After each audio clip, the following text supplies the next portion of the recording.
child to improve their behavior just to make you feel better. And if you're ejecting your emotion while you're parenting, that's essentially what you're telling your child. Is that their behavior regulation is so that they can make you feel better. We want to eliminate that.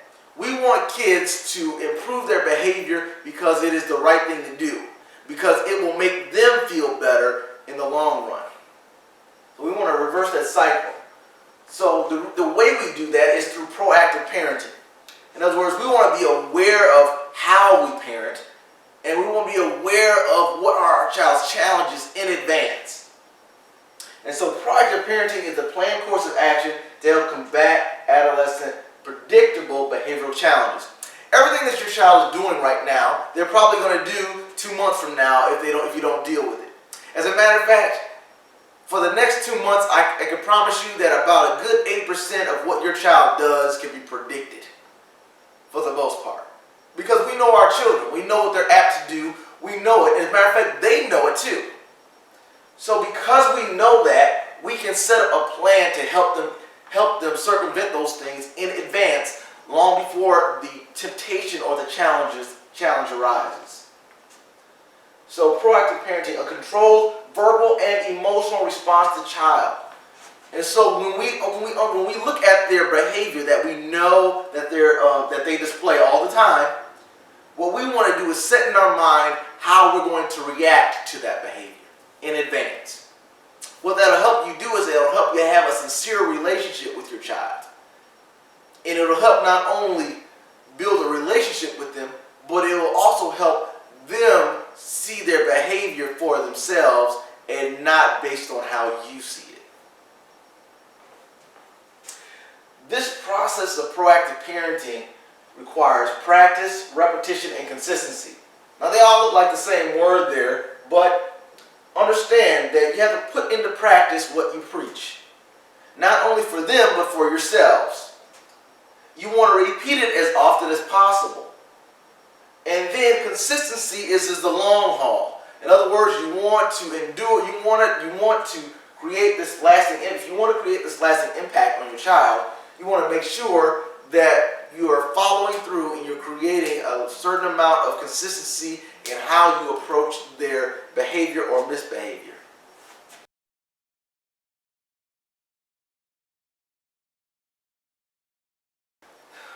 Step 3, we're going to set a proactive self-discipline activity. So, picking one, today we're going to pick one behavior app, but you want to do this for all the behaviors. Picking one of the behavioral challenges, write down a way to work on that specific behavior daily or weekly. So if a kid has a problem cleaning up the room, the area of responsibility, what you want to do is how do you teach that child responsibility? It may be they may pick up one item out of their room per week if they're really struggling. But what you want to do is help develop a pattern of successful attempts or successful completion of actions that resemble what their behavioral challenge is.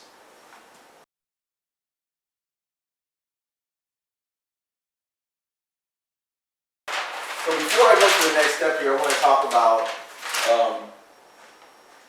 zonal proximity development. It was introduced by Lev Vygotsky, and essentially what he says is okay, you can have 100 kids in the room, and each one of those 100 kids are going to and they're the same age and in the same class, and each one of those 100 kids may perform at different levels and at different times within their development. And so what Vygotsky does is he brings us to an awareness that just because the task may be simple for another child, it may not be simple for your child. And what it allows us to do is have compassion on our children to say that, you know what, although cleaning up the room might seem easy, the pattern of cleaning up the room and the physical mechanics of cleaning up the room might be too hard. And so it teaches us not to discount our child, what our child is not doing, and strictly attaching it to misbehavior. What we want to do is expand our thoughts and be able to break down things so that we can uncover what the real issue is. Is it because of behavior, or is it because they haven't been used to doing it since they were a toddler, and now you're expecting it from them all of a sudden? Or it could be that cognitively they have a hard time following through with things. Or it could be that the body, but the muscle memory, their muscle memory is just not adapt to being able to do everything in sequence. So we want to consider all those factors when we're giving an activity, or when we set requirements for our kids.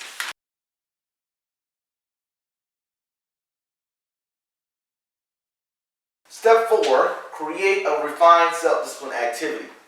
So, if your child is unable to do the proactive activity, or they're unable to do, general rules, follow general rules, what we want to do is break down that task into simple steps, 3 or 4 simple steps, and we want to build up on it every week. So maybe 1 week or 1 month they do step 1, another week they do step 2, another week they do step 3, then another week they do step 4.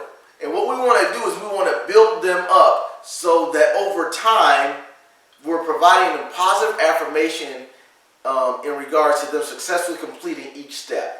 So let's say a kid has a problem cleaning their bed or making up their room.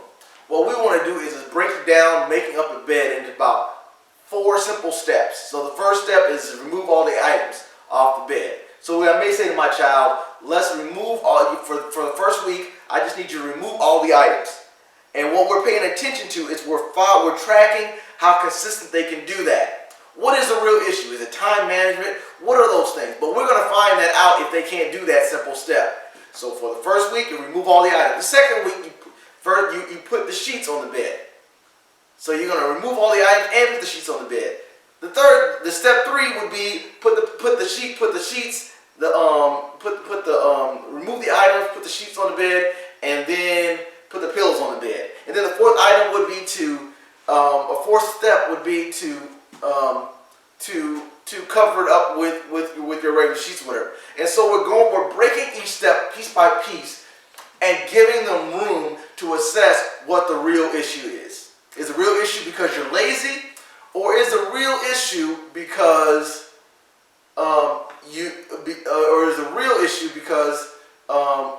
you have a hard time paying attention? You'll be able to cover all those things by breaking down a task into simpler steps. So for this activity, what behavior does your child have the most difficulty with? Break that activity down into 3 simple steps.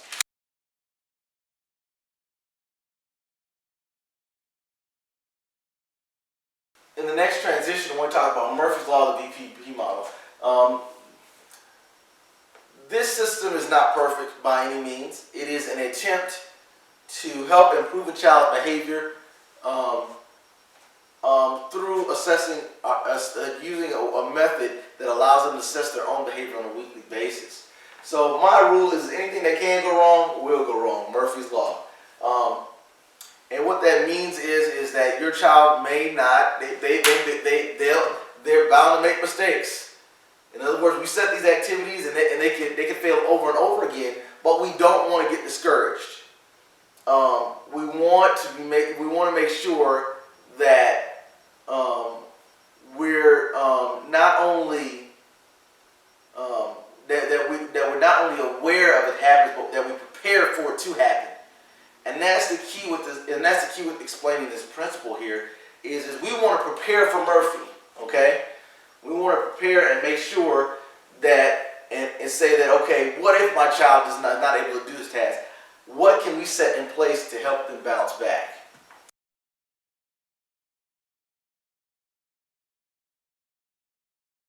And stage 5 is behavioral recovery plan.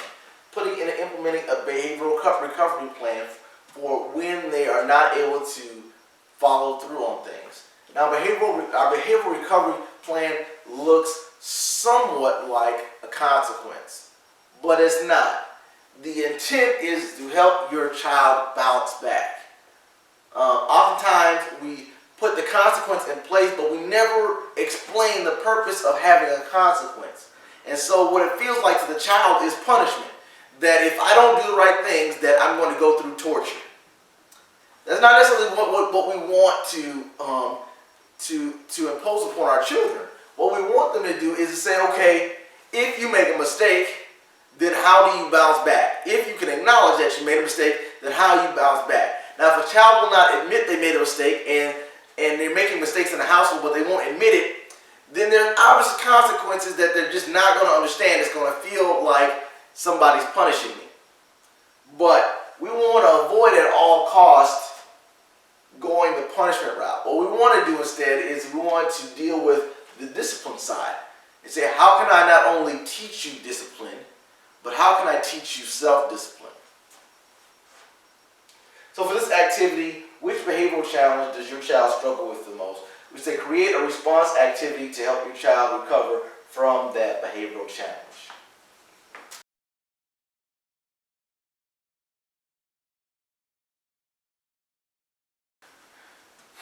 Here are some extra activities to help reinforce that value system.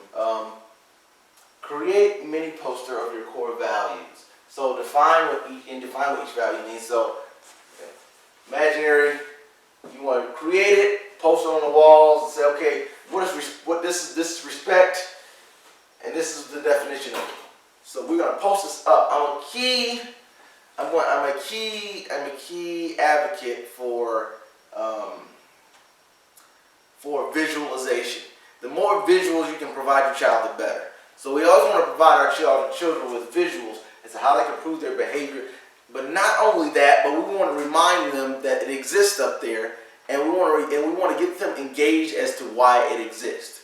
Okay? Again, we're not only trying to help change the child's behavior, but in the process, hopefully, we're changing our motive towards our children. That we want our children to have the best values.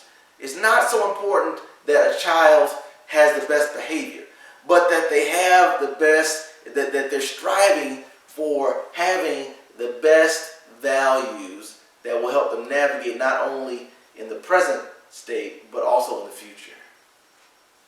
The second activity is to create a temporary reward system to help reinforce the values. So I am keen on rewards to a certain extent. I do believe that we should teach a child to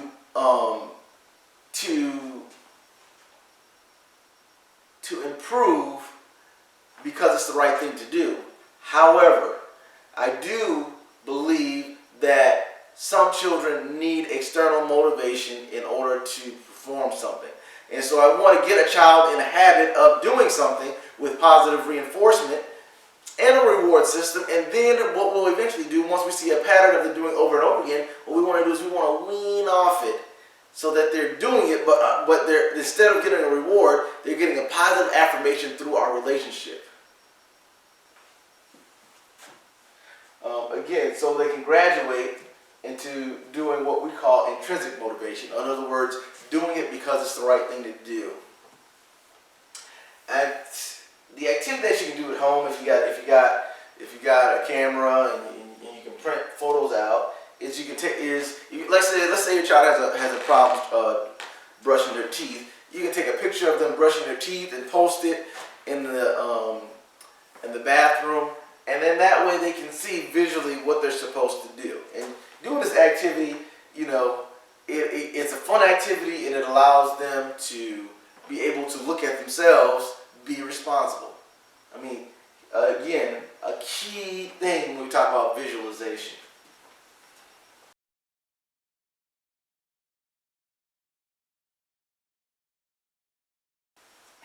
So what I have here, and you can download this from www.J4BGfamily.info.